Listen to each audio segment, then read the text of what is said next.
Baik Osman maupun Yakube mengirim utusan untuk melihat keadaan Orhan dan Mehmet yang ditahan di Kastel. Dan yang seperti yang sudah kita duga, mereka sedang disiksa dan dipaksa untuk meminta bantuan kepada ayah mereka. Konur dan Cerkute tiba di sana dan siap mendengarkan apa permintaan Tekfur Makrenos. Di sisi lain, Osman menyalahkan Yakube atas tindakannya yang menyebabkan putra mereka ditahan. Tapi bukan Yakube namanya jika tidak pandai ngeles. Ia justru balik menyalahkan Osman bahwa apa yang terjadi saat ini akibat ada pengkhianat di kubunya. Orhan dan Mehmet rela disiksa, asalkan pihak mereka tidak menuruti permintaan orang kafir. Meskipun begitu, Konur tetap mendesak Tekfur Makrenos untuk mengatakan apa keinginannya. Tekfur itu akhirnya meminta Karacahisar Marmaracik dikembalikan, serta Lefke dibebaskan. Dengan ditambah lagi harta karun milik Osman. Sementara itu, Osman mengakui jika di kubunya memang ada pengkhianat.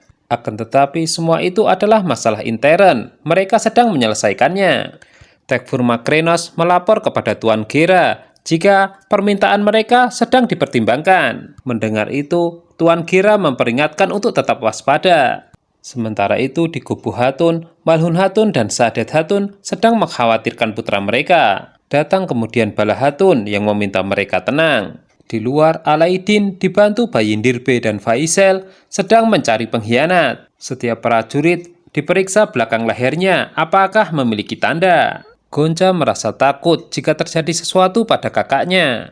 Alaidin sendiri juga sedang menunggu kabar. Gonca diminta tenang.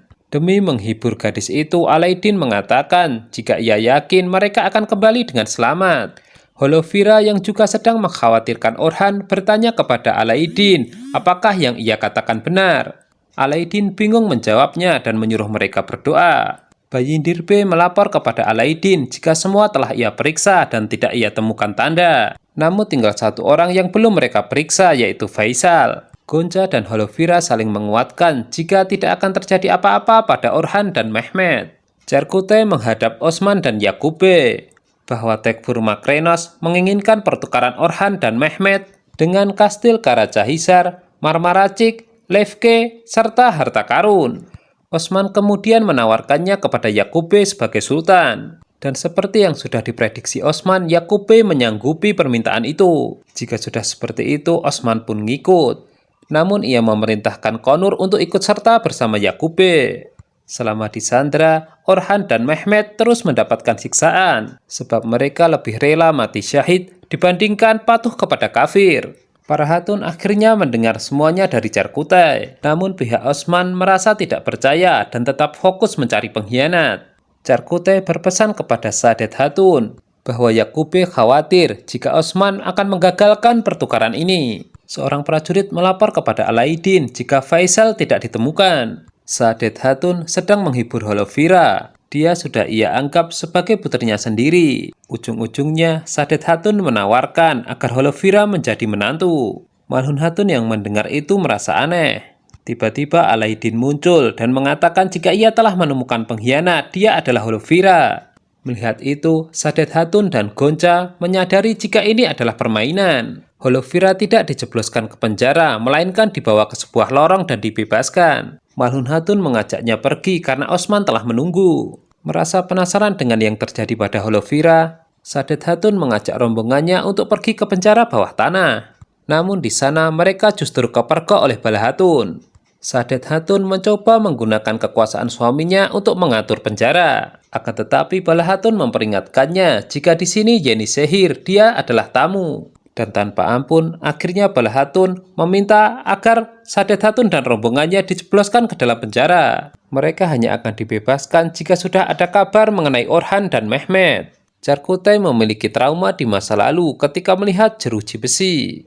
Bayindirbe yang menyadari akan hal itu merasa tidak tega. Hingga kemudian jeruji besi hanya ia tutup tanpa ia gembok. Di sisi lain, Gonca menganggap Alaidin sangat kejam. Di saat kakaknya sedang kesulitan, keluarga mereka justru diperlakukan seperti ini. Ketika Osman sedang membuat denah Kastel, Malhun Hatun datang bersama Holovira. Seketika itu juga Osman memerintahkan Holovira untuk menjelaskan denah itu. Dan tanpa diduga, gadis itu tahu betul bagaimana cara masuk ke Kastel. Tuan Gera memiliki dendam pribadi dengan para Sanjaksis. Terlebih, mereka hanya bisa disetir dengan emas. Rencananya, jika tidak mau disiksa, para Sanjaksis ditawari kerjasama. Tak lama dari itu, Tekfur Makrenos datang dan memberitahukan jika Yakube telah datang. Tuan Gera menyuruh salah satu Sanjaksis untuk mengikuti instruksinya. Osman dan rombongannya yang menyamar dibantu Holovira masuk ke kastel. Sementara itu di Yenisehir, Alaidin dan yang lainnya menggerebek Faisal. Hanya saja begitu diperiksa, di belakang lehernya tidak terdapat tanda apapun. Melihat hal itu, Alaidin dan yang lainnya meminta maaf dan kemudian membebaskannya. Faisal hanya bisa tertawa dan menganggap semuanya bodoh. Di sisi lain, Yakube dipermainkan Tekfur Makrenos, di mana penyerahan kastil harus disertai dekrit, dan itu pun bertahap. Di luar, Osman dan rombongannya sedang berjuang mencari jalan masuk. Beruntung mereka memiliki Holovira yang mengetahui jalan rahasia. Begitu Yakube menyerahkan salah satu kunci kastil, Tekfur Makrenos justru membebaskan salah satu Sanjaksis. Diperlihatkan sebelumnya jika Sanjaksis itu telah disewa Tekfur Makrenos untuk membunuh Yakube. Tepat pada saat itu, Osman dan rombongannya memasuki lorong rahasia. Dari situ tembus ke jalan menuju penjara bawah tanah. Setibanya di sana, mereka bisa menyaksikan Orhan dan Mehmet. Hanya saja kunci sel dipegang salah satu tentara salib yang menantang Osman. Setelah dia dihabisi, pintu sel baru bisa dibuka. Semua sangat sedih menyaksikan Orhan dan Mehmet dalam keadaan yang memprihatinkan. Tiba-tiba Gurbus mengabarkan jika tentara salib mulai bergerak, mereka harus segera keluar. Osman segera memerintahkan Buran melepaskan panah api sebagai penyampai pesan bahwa Sandra telah dibebaskan. Sementara itu, Yakube sedang membuat dekrit untuk melepaskan kastil yang diminta oleh Tekfur Makrenos. Sedangkan Sanjaksis telah bersiap-siap setelah proses itu selesai, maka ia akan membunuh Yakube. Tiba-tiba, Konur mendapatkan kabar jika Sandra telah dibebaskan. Seketika itu juga, Yakube membatalkan dekrit dan melakukan perlawanan. Alaidin kembali mengunjungi Gonca di penjara bawah tanah sekaligus membawakannya obat. Setelah itu, Gonca menyuruhnya berjanji apabila ada kabar mengenai kakaknya, ia harus segera diberitahu. Ketika Tekfur Makrenos terdesak, ia diarahkan salah seorang tentara salib untuk masuk ke lorong rahasia. Melihat itu, Yakube tidak mau kehilangan jejak dan terus mengejar. Di Yenisehir, Balahatun dan Fatma berdoa untuk keselamatan semuanya. Tapi setelah itu, Fatma tiba-tiba bertanya, apa tanggapan ibunya itu mengenai hubungan Alaidin dengan Gonca. Balahatun menjawab jika gadis itu gadis yang baik, hanya saja ia patuh kepada ibunya. Di tengah perjalanan, Mehmet meminta izin kepada Osman untuk pulang, dan Osman pun menghormati keputusannya. Setelah mendengar Sandra telah dibebaskan, Balahatun kemudian membebaskan Sadet Hatun dan rombongannya. Meskipun senang, bagi Sadet Hatun ini adalah sebuah penghinaan. Mehmet bertemu dengan Yunus Emre dan kemudian dinasehati untuk tidak egois. Semua manusia memiliki ambisi, tapi alangkah baiknya semua itu disandarkan kepada takdir Tuhan. Apa yang dikatakan Yunus Emre ini merupakan sindiran, hanya saja Mehmet tidak mengerti. Rombongan Osman tiba di Yenisehir, semua menyambut kedatangan Orhan.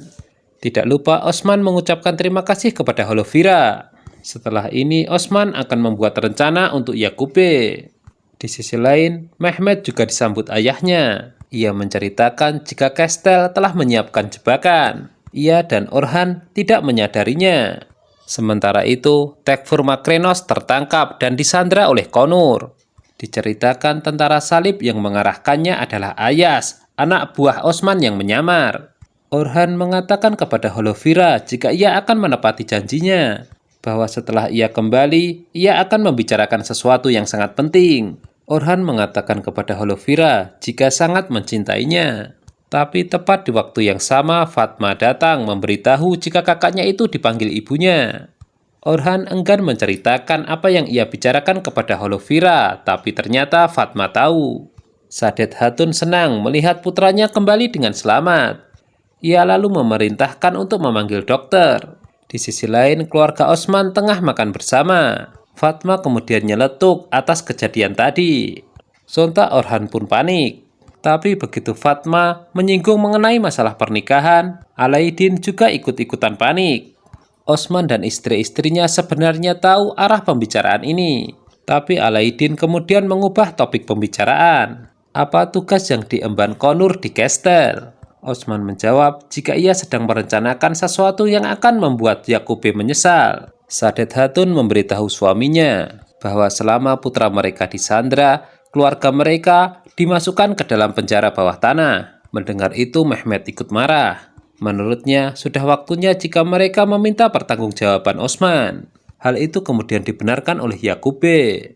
Bazar dihebohkan dengan kehadiran Boran yang mengumumkan kehebatan Osman menyelamatkan Orhan dan Mehmet. Yakube semakin kebakaran jenggot setelah mengetahui Kestel telah ditaklukkan. Carkota yang tidak senang dengan ini kemudian menyuruh Boran berhenti. Tapi tak lama berselang rombongan Osman datang dan disambut sorak-sorai oleh para penduduk Germian. Osman pun diteriaki sebagai pahlawan. Hal itu membuat Yakube terhina. Apalagi Osman meminta pendapat penduduk Germian sendiri di hadapan Yakube bahwa Osman selalu ada buat mereka melawan penindasan. Sementara itu, tentara salib di Kestel berhasil dilumpuhkan. Tentu itu tidak lepas dari Tekfur Makrenos yang telah ditangkap. Osman mempermalukan Yakube di hadapan semua orang bahwa ia akan menggadaikan tanah airnya. Menurutnya, ia tidak pantas menjadi sultan. Lagi pula, properti yang ia tukarkan adalah milik Kayi dan bukan milik Germian. Sementara itu, di waktu yang sama, namun di tempat yang berbeda, bendera Kayi berkibar di Kestel. Penaklukan ini merupakan pembalasan Osman untuk Yakube, di mana dulu ketika akan menaklukkan Lefke didahului olehnya. Para sajaksis mengucapkan terima kasih kepada Konur karena telah dibebaskan. Osman bertanya kepada Yakube siapa yang sebenarnya pantas menjadi sultan, sebab yang berjuang melawan penindasan ia yang lebih layak. Mulai sekarang Osman enggan berada di belakang Yakube, melainkan di depan. Tuan Gera murka setelah mengetahui apa yang telah terjadi. Vasilis muncul dan mengatakan jika ia sangat beruntung. Yenisehir sedang mencari pengkhianat. Ia pun dapat selamat karena di belakang lehernya tidak terdapat tanda apapun. Mendengar itu, Tuan Gera lega. Itu artinya mereka masih bisa membuat rencana selanjutnya. Ia menghendaki perpecahan antara Osman dengan Yakube. Dan saat ini itu akan lebih mudah karena mereka sedang bersih tegang. Osman telah mencabut kesetiaannya kepada Yakube sebagai sultan. Nah, apakah perpecahan ini akan digunakan dengan baik oleh musuh? Saksikan kelanjutan serial drama ini hanya di Mail Channel ya. Terima kasih.